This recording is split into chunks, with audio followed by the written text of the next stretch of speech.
এক পাইলট ছোট্ট একটা প্লেন নিয়ে ওইখান থেকে নাইজেরিয়ার MiG-17 যুদ্ধজাহাজগুলো ধ্বংস করেছিল। কিভাবে স্যার? বায়োফ্রার ঘটনা কি স্যার একটু বলেন স্যার। বায়োফ্রার ঘটনাটা হলো, বায়োফ্রা আমি জানি না স্যার। ওইখানে আফ্রিকার একটা স্টেট এটা।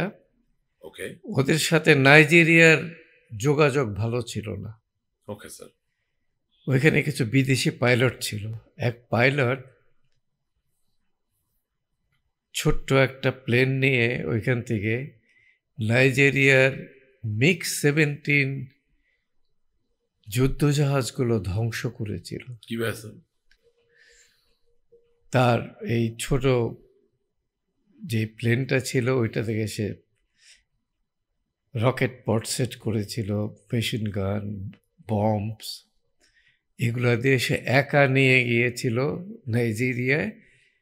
নাইজেরিয়ার এয়ারপোর্টে গিয়ে ওই পুরো প্রায় 12টার উপরে MiG-17 ধ্বংস করে চলে এসেছে। বলেন কি স্যার? হ্যাঁ। আর এই পাইলট, বায়োফ্রার যে পাইলটের কথা বললেন, সে কি বায়োফ্রার পাইলট ছিল না অন্য কোনো দেশ? না, সুইডিশ ছিল। Swedish pilot.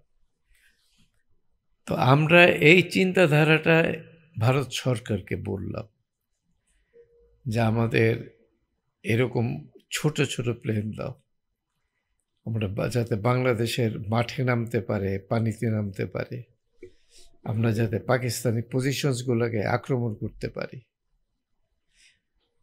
ওরা তখন বলল যে এটা আমরা সিদ্ধান্ত দিতে পারবো না, এটা দিল্লির থেকে আসতে হবে।